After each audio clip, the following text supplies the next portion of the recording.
Hello, good morning. क्या हाल है?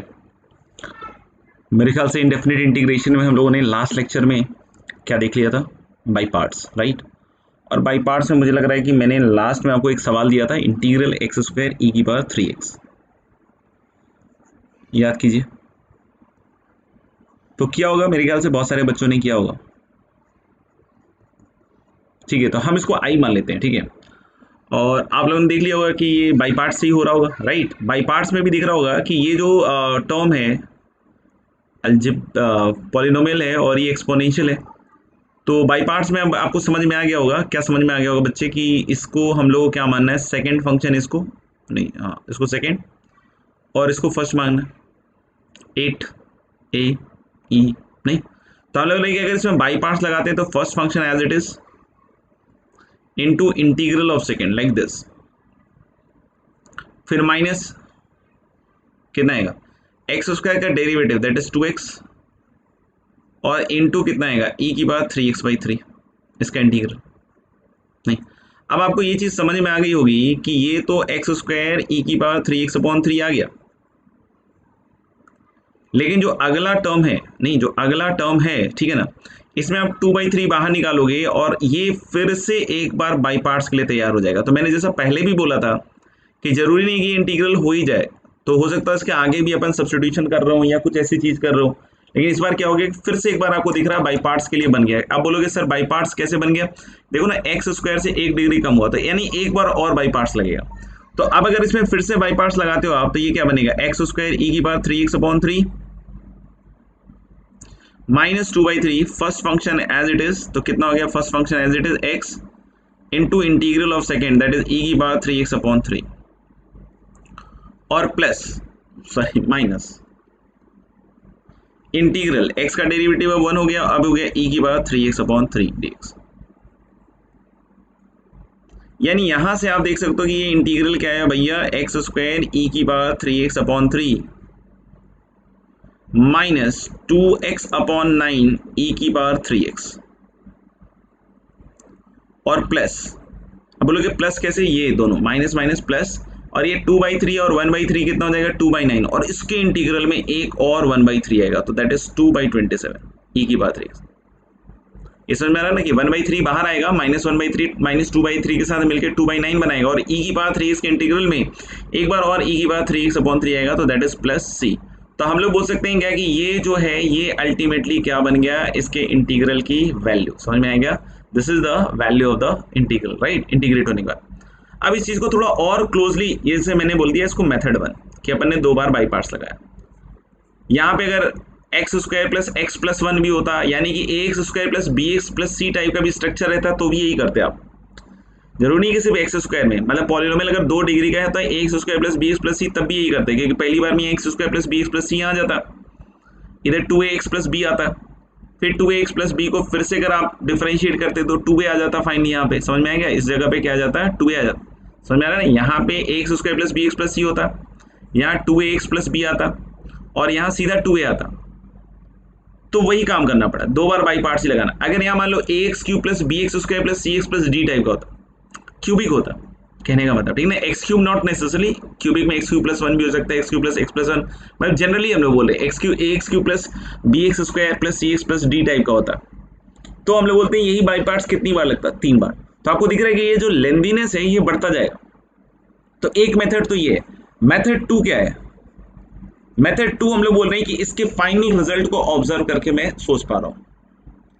कैसे सोच पा रहा हूं, फाइनल रिजल्ट को ऑब्जर्व करके देखना। हम लोग ई की बार 3x को तो बाहर निकाल लो, अंदर क्या बचेगा भाई लोग, x square by 3 minus 2x/9 plus 2/27, right, plus c है, तो ये क्वाड्रेटिक ही। तो फाइनल आंसर मुझे किस फॉर्म का दिख रहा है, फाइनल आंसर मुझे दिख रहा है ई की पावर 3x जो ओरिजिनली था, ठीक है, और into a polynomial of degree same as this, degree की बात करो, अब polynomial of degree same as this.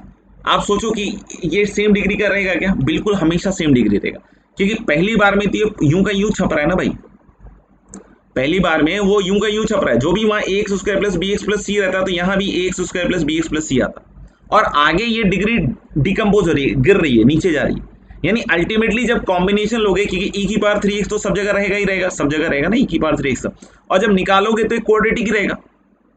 तो यानी हम लोग मेथड 2 में क्या सोच सकते हैं, हम लोग मेथड 2 में क्या सोच सकते हैं भाई, कि मेथड 2 में सोच सकते हैं कि हम लोग फाइनली इस रिजल्ट को इस फॉर्म में लिख सकते हैं।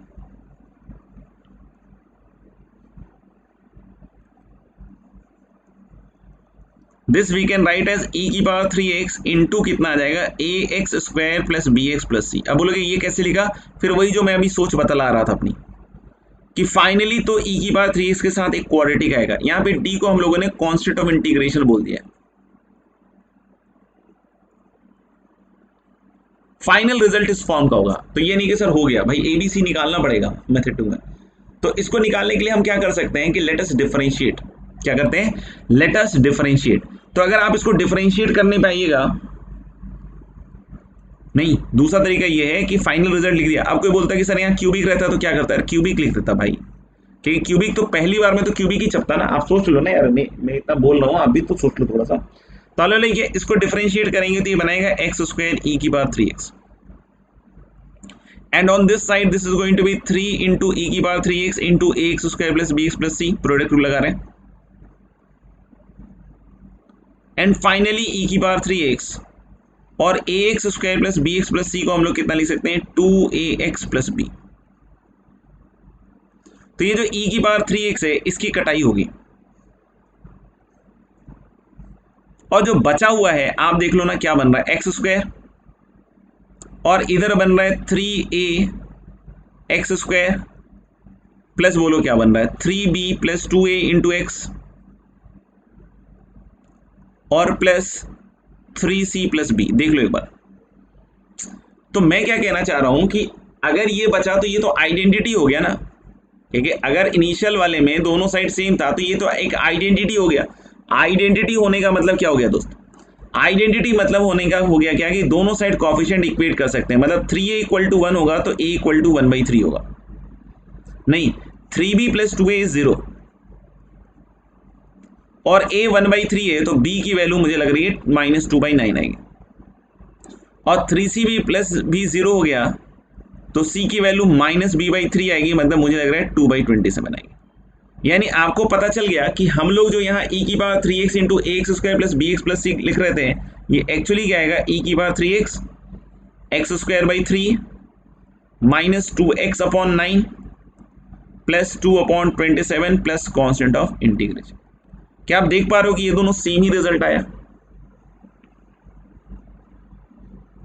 जो ये ग्रीन वाला है और ये है, ये दोनों आप देख लो सेम रिजल्ट आया, सेम रिजल्ट। तो आपको समझ में आ गया कि कहानी क्या है भाई। नहीं दिख रहा हो तो इधर थोड़ा कर लेता हूं मैं, देखो अब दिख रहा है।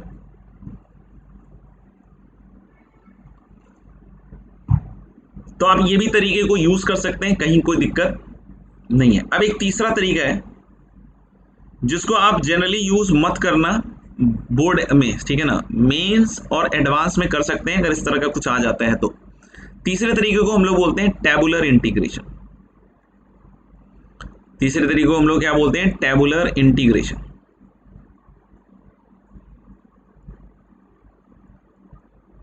क्या होता है देखते हैं।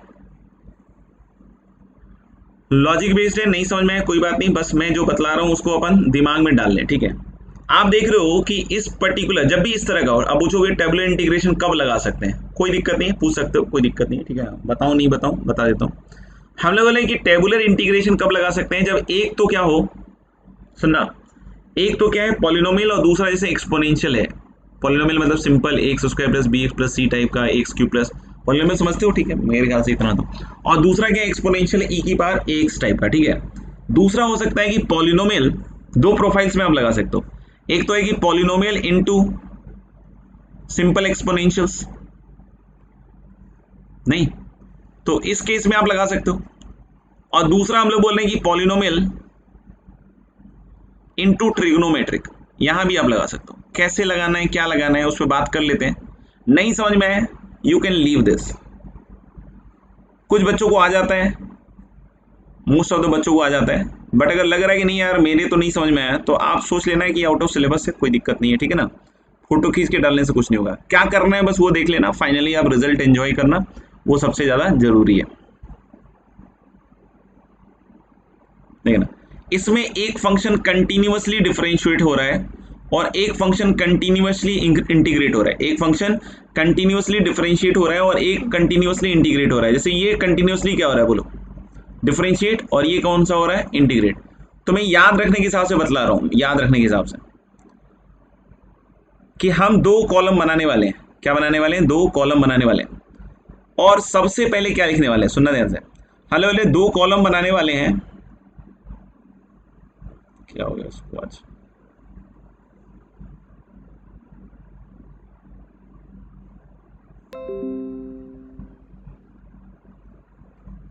एक मिनट यार,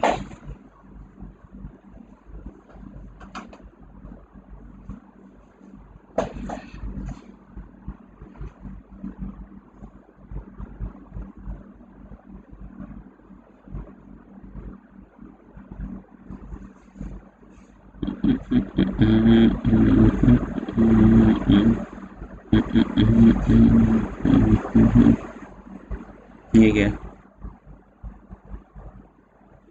चलो हटाओ बोलेगा।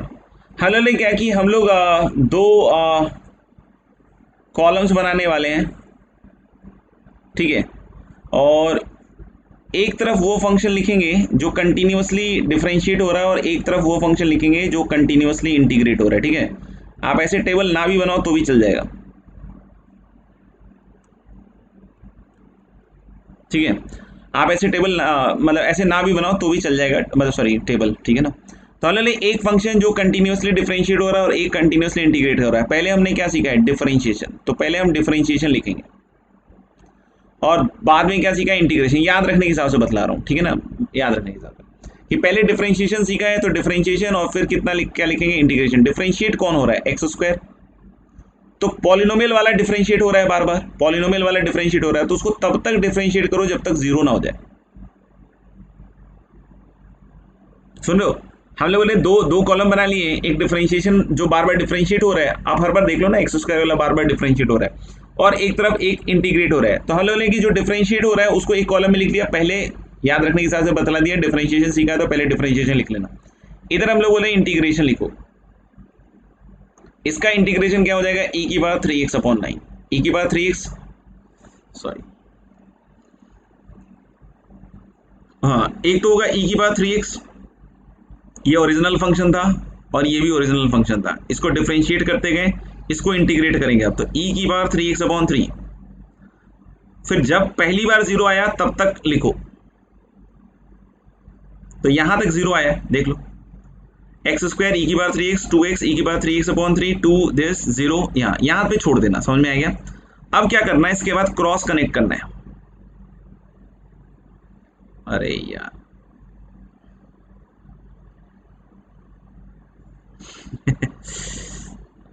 नहीं मानेगा, हाँ देख लेना, हेलो ले, अब क्या क्रॉस कनेक्ट करना है, नहीं मानेगा भैया, उसको छोड़ देते हैं, मुझे लगा बढ़िया बन जाएगा। चलो इधर लिख देता हूँ, हालांकि कि एक तरफ डिफरेंशिएशन करेंगे और एक तरफ क्या करेंगे, इंटीग्रेशन, तो ऐसा कुछ होगा। तो एक्स स्क्वायर का क्या आएगा, 2x का क्या आएगा भैया, 2 के बाद क्या आएगा, 0, तो जो डिफरेंशिएट होने वाला कॉलम था ये, और एक हो गया इंटीग्रेट वाला कॉलम, तो ये हो गया e की पावर 3x, फिर क्या आएगा भैया, e की पावर 3x/3, फिर क्या आएगा भाई, e की पावर 3x/9, कहाँ तक करते जाएंगे जब तक जीरो वाले के सामने ना आ जाए।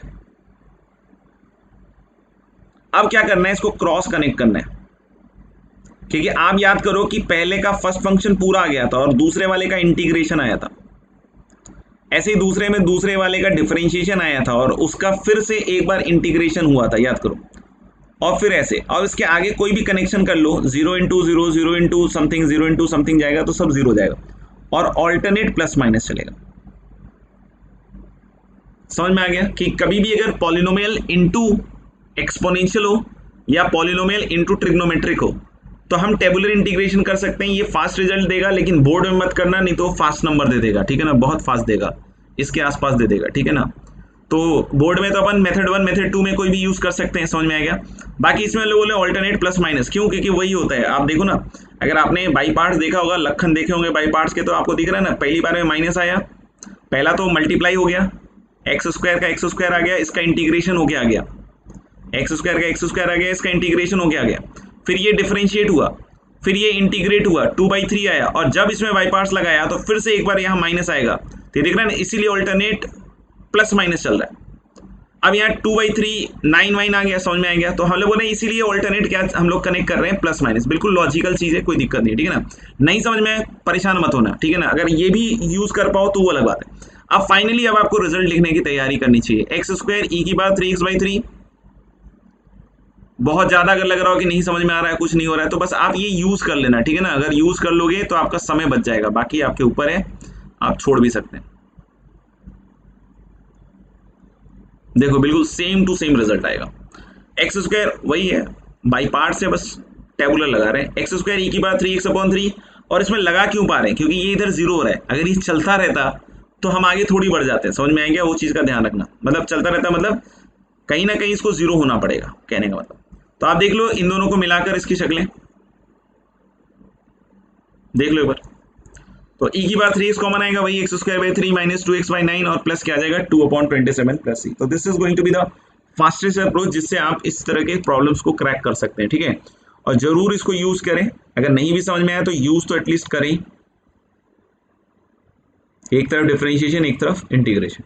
चलिए आगे बढ़ते हैं, तो यही सवाल था, इसके अलावा कोई सवाल था क्या, देख लेता हूँ एक बार।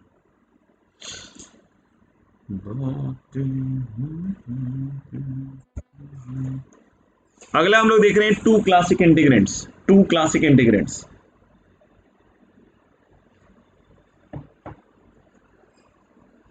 ठीक है।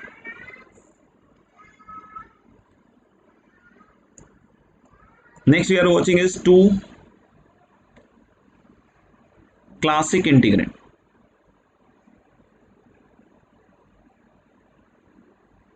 अब ये क्या होता है कि बहुत बार सवाल जो होते हैं इसी फॉर्मेट में आ जाते हैं, सही समझ में आ रहा है क्या, तो अपना समय थोड़ा बच जाता है, मेन में थोड़ा ज्यादा आता है, बस ये ध्यान रखना। जेई एडवांस में इतना ज्यादा इनडेफिनिट बेस नहीं आता है, डेफिनिट बेस ज्यादा आता है, ठीक है ना, लेकिन हाँ इनडेफिनिट सीखना बहुत ज्यादा जरूरी है। टू क्लासिक इंटीग्रेंट, इसमें दो हैं, एक तो ये इंटीग्रल ई की बार x f(x) + f'। और कभी भी इस तरह का माहौल दिख जाए इंटीग्रेंट में तो इस तरह के इंटीग्रेशन हम सुपर फास्ट कर सकते हैं। दूसरा हम लोग बोलेंगे कि कुछ ऐसा हो जाए x f'(x) + f(x).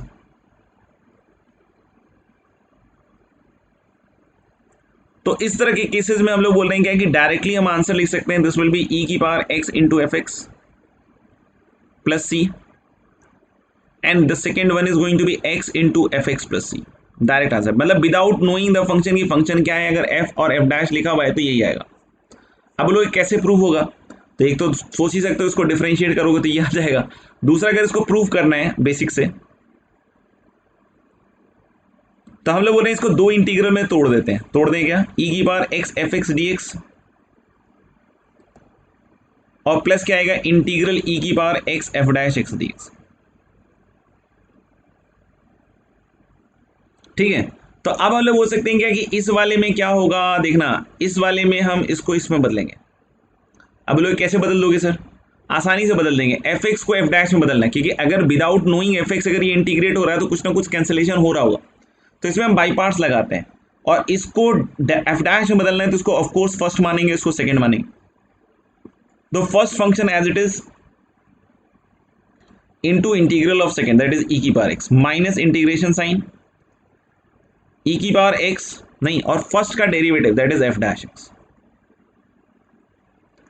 और प्लस आएगा क्या इंटीग्रल e की पावर x f'(x) dx। मानते हो क्या, अब आप देख सकते हो क्या कि ये जो दोनों टर्म्स हैं ये कैंसल आउट होने के लिए तैयार हैं, समझ में आएगा। तो हम लोग बोल सकते हैं क्या कि ये गया और ये गया नहीं, और प्लस क्या लगाना है, बस c लगा देना है, तो आप देख सकते हो कि ये आ जाएगा, ठीक है। तो इंटीग्रल e की पावर x f(x) प्लस क्या आ जाएगा c आ जाएगा। दूसरे वाले को आप ऐसे ही कर लीजिएगा, आई होप कर लीजिएगा, नहीं तो लिखना हो तो लिख लीजिए जल्दी से।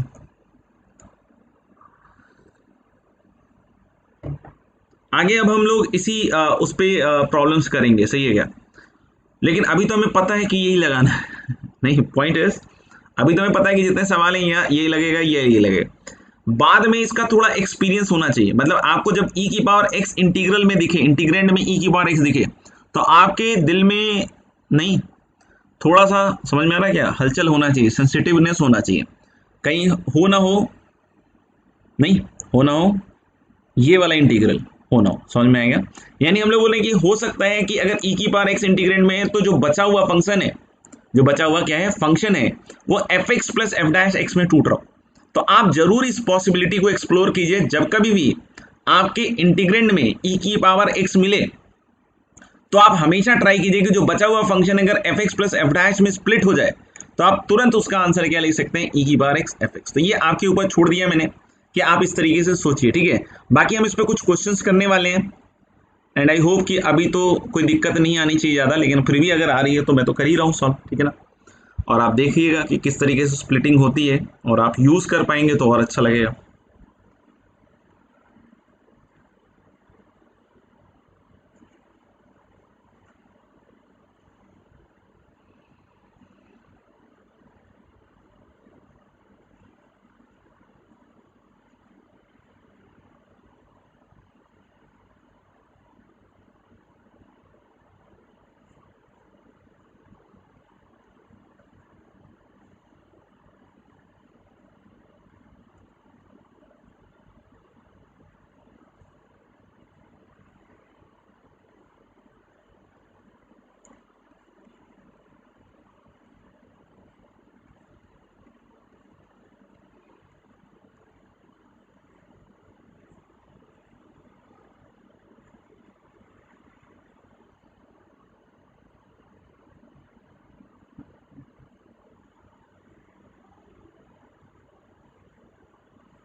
चलिए करिए, कम से कम पहले इतना कर लेते हैं, फिर आगे देखते हैं क्या कर सकते हैं। और भी है तो लिख लिया हो तो आप जुट जाइए काम पे पॉज करके, ठीक है? मैं करके देखता हूँ। अब हालांकि हमें तो पता ही है कि इसी में बेस्ड सवाल है, बट फिर भी ई की बार एक्स दिख रहा है और हमें इसको स्प्लिट करना चाहिए F x plus F dash x में। तो हम कैसे सोच सकते हैं ई की बार एक्स, और ये एक्स से ऊपर और नीचे वन प्लस एक्स का होल स्क्वायर। तो बार बार बोला हूँ कि नीचे के हिसाब से, डिनोमिनेटर के हिसाब से सोचो आप। तो हमें लगे फिर प्लस वन माइनस वन, हालांकि ये मेरा मानना है कि बहुत सारे बच्चे कर लेंगे, बहुत आसानी से कर लेंगे, चुटकियों में मसल देंगे, ठीक है ना? बस चुटकी का ध्यान रखेंगे। तो ई की बार एक्स, एक्स प्लस वन कटेगा तो ये आ जाएगा one upon x plus one, और minus one upon this is going to be plus, ऐसे लिख लो, और minus of one upon x plus one का स्क्वायर। सही है क्या? dx किधर लिखें, इधर लिख देते हैं नीचे। अब आ जा भाई, dx, ठीक है ना? ये dx इधर है। इसको आप फील कर सकते हैं क्या कि ये एफ एक्स है और ये एफ डैश एक्स है?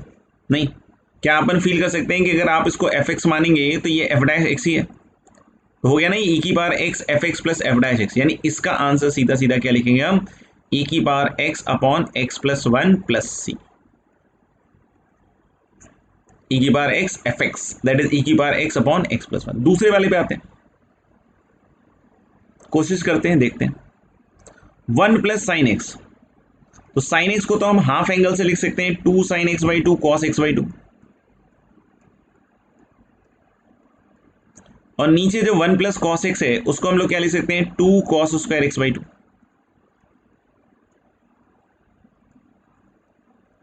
क्या अपन को दिख रहा है कि ये जो पार्ट होगा, नहीं ये जो पार्ट होगा ये कुछ इसमें बदल जाएगा, इंटीग्रल ई की बार एक्स, देखना ध्यान से, और वन के साथ जब इसको लिखोगे वन अपॉन टू, तो ये मुझे लग रहा है कि वन बाई टू और cos square x by two ऊपर जाएगा तो sec square x by two, और प्लस देखना ध्यान से, प्लस देखना ध्यान से, प्लस हम लोग बोल सकते हैं क्या कि जो sign x by to two times है और cos x बाई टू और नीचे 2 cos square x by to, तो इसमें दिख रहा है कि 2 cos x बाई टू नहीं दिख रहा है। हालांकि जो 2 cos x बाई टू है इन दोनों में, ठीक है, ये कैंसिल आउट होगा, और sin x by two upon cos x by to, sin x by two upon cos x by to, ये किस में बदल जाएगा, tan x बाई टू। क्या आपको इसमें F x plus F dash x type की कोई फील आ रही है क्या, देखना। हालांकि अगर tan x बाई टू को अगर आपने मान लीजिए कि t माना, tan x बाई टू को अगर आपने क्या मान लिया, t, इसको t मान लिया, सॉरी f मान लिया, नहीं इसको हम लोग बोल रहे हैं क्या, इसको एफ एक्स मान लिया, तो ये जो पर्टिकुलर टर्म है ये एफ डैश एक्स ही तो है। सोचो tan x बाई टू का क्या आएगा, sec square x by two into half, तो the answer will be e की power x tan x by two plus c. अब यहाँ जो थर्ड प्रॉब्लम है इसमें अपन को हो सकता हो नहीं दिखेगी, कहाँ है सर ई की पावर एक्स, तो मिस कर रहे हैं हम, तो ज़्यादा मिस करने में टाइम मत बर्बाद कीजिए, नहीं मेहनत कर लीजिए, काम कर लीजिए, ज़िंदगी में बहुत ज़्यादा ज़रूरी है। एल एन एक्स को देख के कुछ कुछ होता है अब तो, नहीं अगर सोच अच्छी है तो एल एन एक्स को भी देख के ठीक रहेगा। तो यहाँ से x इक्वल टू ई की पावर टी दिख रहा है, और डी एक्स क्या दिख रहा है, ई की पावर टी डी टी, बोलो। तो अब जैसे ही ये सारी चीज़ें लिखेंगे तो हम लोग डी एक्स की जगह आ गया ई की पावर टी डी टी। यहाँ देखने में थोड़ी दिक्कत हो रही होगी, तो मैं थोड़ा सा इसको ऊपर ले जाता हूँ। तो ई की पावर टी डी टी हो रहा है, सही है क्या। तो अब हम लोग बोलेंगे क्या कि साइन एल एन एक्स की जगह क्या आ जाएगा, बोलो। एल एन एक्स तो टी है, नहीं, तो अगर एल एन एक्स टी है तो साइन एल एन एक्स की जगह क्या आ जाएगा, साइन टी, और प्लस कॉस टी। क्या F T plus F dash T दिखा गया, मुझे तो ये एफ टी दिख रहा है और मुझे ये एफ डैश टी दिख रहा है, तो I think my answer is going to be e की power t into sine t plus c, और फिर से टी को आप वापस से क्या लिख सकते हैं, बोलो, एल एन एक्स, ठीक है ना। एक तो ये भी है, और दूसरा हम चाहें तो उसको वो x f dash x into f x वाले फॉर्म में लिख सकते हैं। जैसे मैं क्या कह रहा हूं कि साइन एल एन एक्स को मेथड टू देख रहे हैं, मेथड टू में हम लोग क्या कह रहे हैं कि जो साइन एल एन एक्स है उसको हम लोगों ने कुछ मान लिया f x. What is the derivative of this function, the derivative of this function f dash x is going to be cos l n x, और एल एन एक्स का आएगा कितना, वन बाई एक्स। तो friends ये दिख रहा है क्या, x f dash x equal to cos l n x. सोचो, यानी कि अगर आपने इसको एफ एक्स माना मेरे भाई, तो ये चीज क्या हो जाएगी, एक्स एफ डैश एक्स। तो what was the answer for this, the answer for this was x into f x, that is x sine l n x. हालांकि मैंने आपको सिर्फ दिखाने के लिए ये सब लिखा है, समझ में आ गया, बाकी मेरे आंखों के सामने वो दिख रहा है, ऐसा ही है, ठीक है मेरे ख्याल से। अब यहां देखो e की पावर 2x है, साइन 4x है, और ये सब है, तो सबसे पहले चाहो तो 2x को t रख लो, तो ये हो गया इंटीग्रल e की पावर t साइन 2x। ये अभी जैसा सवाल किया था वैसा ही दिख रहा है कुछ, 2x नहीं बे, 2t माइनस 2, और अपॉन हो गया 1 माइनस कॉस 2t, और dx की जगह मेरे ख्याल से आप लोगों को दिख गया होगा 2dt आ जाएगा, तो 2 इज कॉमन, e की पावर t साइन 2t क्या आ जाएगा, 2 साइन t, नहीं dx इज 2dt नहीं, dt बाई 2, नहीं, तो let it 2 sine t cos t minus 2, और नीचे क्या आएगा, बोल नीचे क्या आएगा, 2 साइन स्क्वायर टी।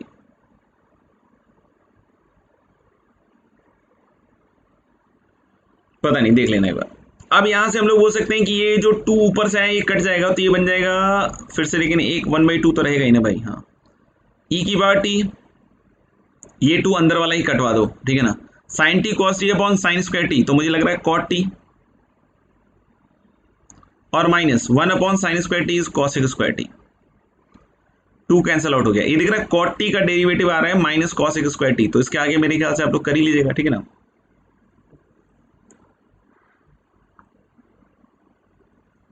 आगे बढ़ते हैं।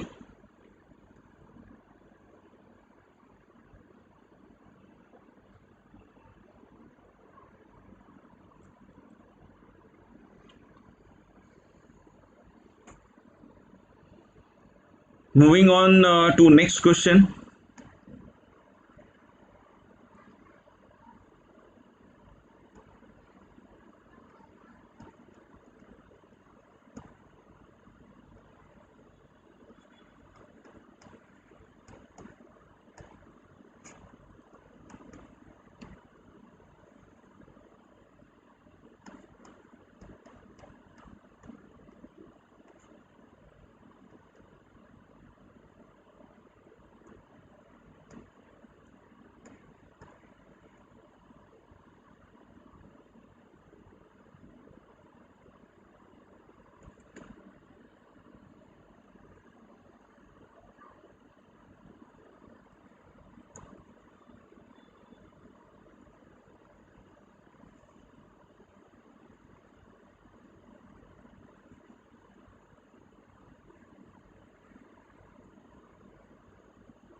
चलिए करिए।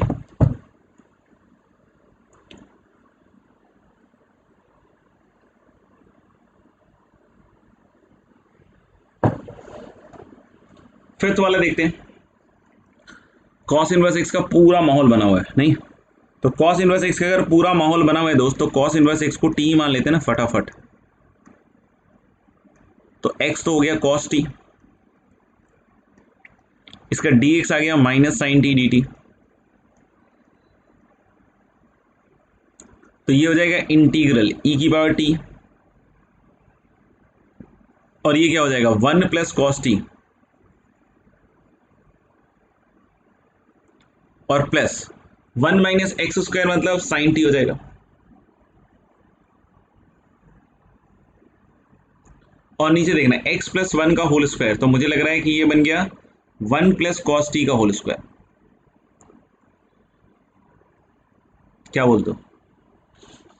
और ये हो जाएगा 1 माइनस कॉस स्क्वायर टी, तो साइन टी, और एक आ जाएगा आपके पास minus sine t d t. तो देख रहे हैं कि साइन टी है ये कैंसल आउट होने वाला है, और अब इसके आगे मुझे लग रहा है कि माइनस साइन बाहर आएगा, और ई की पावर टी इसके साथ अलग कर लो 1 प्लस कॉस टी के साथ, तो this is 1 upon 1 plus cos t, और प्लस क्या आएगा sine t upon 1 plus cos t का होल स्क्वायर डी टी। अब आप सोचना कि अगर आप इसको एफ टी माने तो इसका डेरिवेटिव क्या होगा। अगर आप इसको एफ टी मानिएगा मेरे भाई,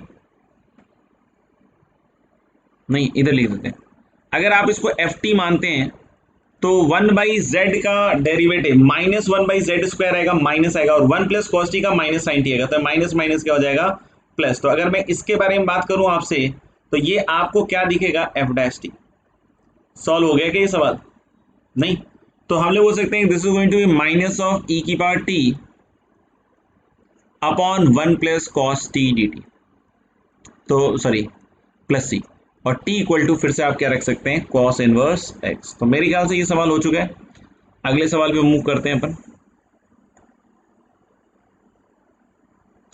integral of x sine x plus upon 1 plus cos x. तो माइट भी पॉसिबल कुछ बच्चों को लग रहा होगा कि सर ये तो उल्टा लिख दिया है, ऊपर 1 प्लस कॉस एक्स हो तो जल्दी निकल जाएगा, क्योंकि x प्लस साइन एक्स अगर नीचे आ जाए और ऊपर 1 प्लस कॉस एक्स, तो x प्लस साइन एक्स को t मानेंगे अपने आप सटक जाएगा। तो नहीं भाई ऐसा कुछ नहीं है, उल्टा उल्टा नहीं है, यही सवाल है, ठीक है। तो देख लेना, तो हम कि ये x हो गया, और साइन एक्स को फिर से क्या लिख सकते हैं आप 2 sign x by 2 cos x by 2, है कि नहीं। और 1 प्लस कॉस एक्स को फिर से आप क्या लिख सकते हैं 2 cos square x by 2 d x. अब हम लोग बोल सकते हैं क्या कि this is integral x into अलग अलग कर रहे हैं, half sec square x by 2 और प्लस मेरे ख्याल से 2 कॉस एक्स बाई 2 कट जाएगा तो यहाँ आ जाएगा tan x by 2 plus D x. क्या आपको ये एहसास हुआ कि ये अगर एफ एक्स मानेंगे आप तो ये एफ डैश एक्स है, तो कौन सा फॉर्म बन गया, x f dash x plus f x, that is going to be x f x. तो ये कहीं ना कहीं बहुत सारे सवालों में आपके सिंप्लीफिकेशन पे डिपेंड करता है कि आप कैसा कर पा रहे हैं। तो यहां से दिख रहा है कि this is going to be x tan x upon 2। Okay, and the next question is e की पावर tan इनवर्स x वाला, ठीक है ना। तो इसको भी हम लोग देख सकते हैं, 7 नंबर क्वेश्चन जो है, ठीक है। tan इनवर्स x को भी t मान लेते हैं हम इसमें। तो हम लोग बोलेंगे ये तो दिख ही रहा है, इसका मक्खन सा डेरिवेटिव है। मैं x equal to tan t इसलिए नहीं लिख रहा हूँ अभी क्योंकि ये दिख रहा है मेरे को 1 upon 1 plus x square D x D T. और अब मैं लिख देता हूँ उसको e की पावर t और D x upon 1 plus x square पूरा का पूरा खपत हो गया किसमें, डी टी में। और अब आ जाएगा 1 plus tan t plus tan square t, तो हो गया। What is 1 plus tan square T, थोड़ा मुश्किल होगा जवाब देना, क्या बोलते हो, है ना। तो this will become sec square t d t.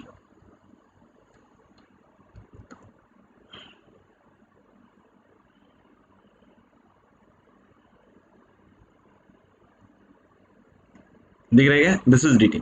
तो इसको फिर से एफ टी मानोगे, ये एफ डैश टी में बदल जाएगा। हम चाहते तो इसको डायरेक्ट भी निकाल सकते हैं, कैसे, 1 प्लस एक्स स्क्वायर के साथ इसको अलग कर लो। तो अगर 1 प्लस एक्स स्क्वायर के साथ अगर इसको अलग कर रहे हैं, मेथड 2 देख रहे हैं नहीं, तो अगर हमने इसको 1 प्लस एक्स स्क्वायर के साथ अलग किया दोस्त, ठीक है ना, देखना ध्यान से। तो पहला टर्म बनेगा e की पावर tan इनवर्स x, क्योंकि 1 प्लस एक्स स्क्वायर ऊपर नीचे कटेगा, और दूसरा टर्म बनेगा x इंटू ई की power tan inverse x upon जो 1 प्लस एक्स स्क्वायर।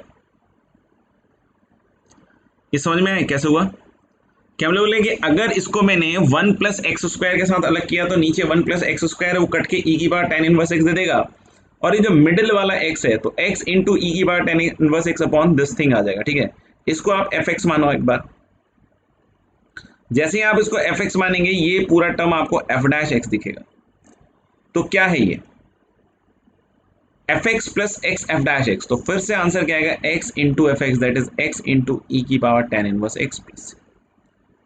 तो इसको हम डायरेक्टली भी निकाल सकते हैं, कोई दिक्कत नहीं है क्या, दिक्कत नहीं। अब 8वें नंबर सवाल पे आते हैं भाई, ठीक है।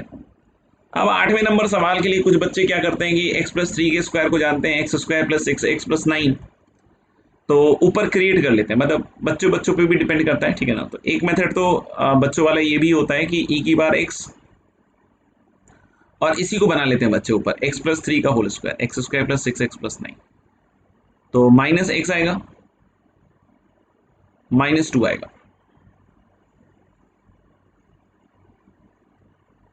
देख लीजिए।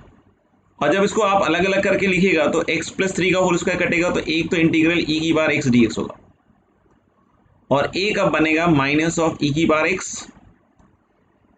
और नीचे बन रहा है x प्लस 3 का होल स्क्वायर, और ऊपर माइनस निकाल दिया तो x प्लस 2, और उसको बच्चे लिख लेते हैं फिर आगे x प्लस 3 माइनस 1। तो फिर से अलग कीजिएगा तो x प्लस 3 एक कटेगा तो 1 upon x plus 3 F x मानना, और दूसरा एफ डैश एक्स आ जाएगा, तो ऐसे हो जाएगा। दूसरा हम लोग बोल सकते हैं कि 7 को लिख सकते हैं आप 6 प्लस 1, तो ये इंटीग्रल क्या बन जाएगा, e की power x square plus 5x plus 6, that is x plus 2 into x plus 3, और 6 प्लस 1 लिखा है तो अब ये 1 बच जाएगा अलग से, और नीचे x प्लस 3 का होल स्क्वायर, दिख रहा है। तो अल्टीमेटली क्या होगा, e की बार x, और यहां से कटेगा तो पहला टर्म बनेगा x plus 2 upon x plus 3, और प्लस बन जाएगा 1 अपॉन एक्स प्लस 3 का होल स्क्वायर। तो यहां से भी देख सकते हैं कि अगर आपने इसको एफ एक्स माना, डिफरेंशिएट करके देख लीजिएगा, ये एफ डैश एक्स आ जाएगा। तो इसके आगे भी मेरे ख्याल से इंटीग्रेशन बहुत इजीली पॉसिबल है, ठीक है। तो कोई भी तरीके से आप कर लो, बस कर लो, मेन तो ये है, जो भी पसंद है।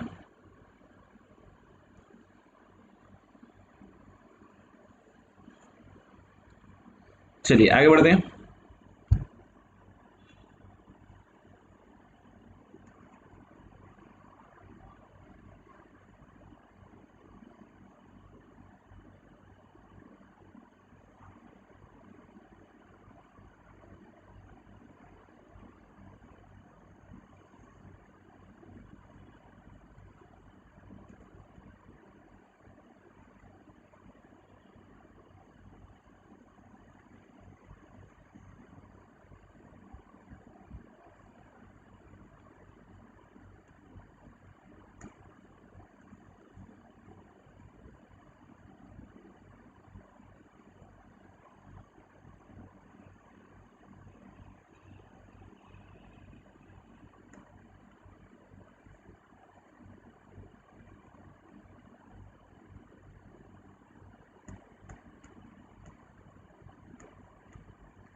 चलिए, तो ये जो सवाल हैं,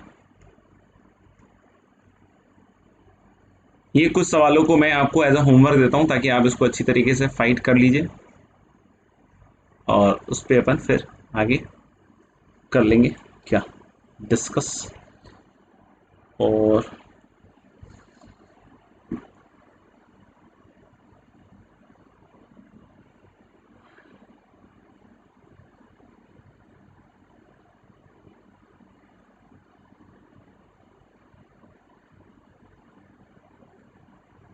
अपन होमवर्क में देख लेते हैं क्या पॉसिबिलिटी है। एक्सरसाइज 1 शायद मैंने दे दिया था आपको।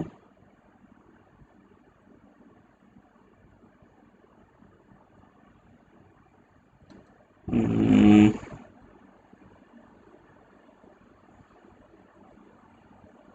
एक बार देखना पड़ेगा।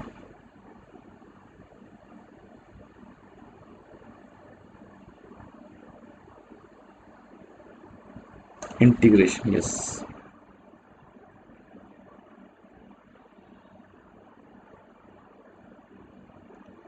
दरअसल हालांकि मैंने बोल दिया था कि आप लोग अपने मन से थोड़ा थोड़ा कर लीजिएगा। एक्सरसाइज 1 में कुछ क्वेश्चंस काफ़ी अच्छे होंगे तो आपको मज़ा भी आया होगा, नहीं मतलब कुछ मतलब ठीक ठाक कुछ। अब हम लोग बोलेंगे कि होमवर्क में आप चाहें तो एक्सरसाइज 2 कर लीजिए। अच्छा हाँ, शायद डीपीपी में मुझे जो याद आ रहा है, अभी मेरे पास है नहीं हालांकि, लेकिन मुझे लग रहा है कि डीपीपी 3 तक हो चुका है। डीपीपी 4 में दो पार्ट्स हैं, पार्ट ए और पार्ट बी। तो part A is based on यही क्या, बाई पार्ट्स। तो आप डीपीपी 4 का पार्ट ए जरूर कर लें, ठीक है। ये 4 सवाल तो हैं ही। और अब एक्सरसाइज 2 में क्वेश्चन नंबर 1 जो दिख रहा है मुझे, सिंपल 2 3 4 5 6, ठीक है। और एक 7 भी दे ही देता हूँ, ठीक है।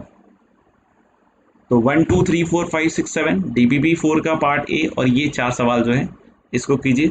तो फिर अब अपन अगली क्लास में इसको कंटिन्यू करेंगे।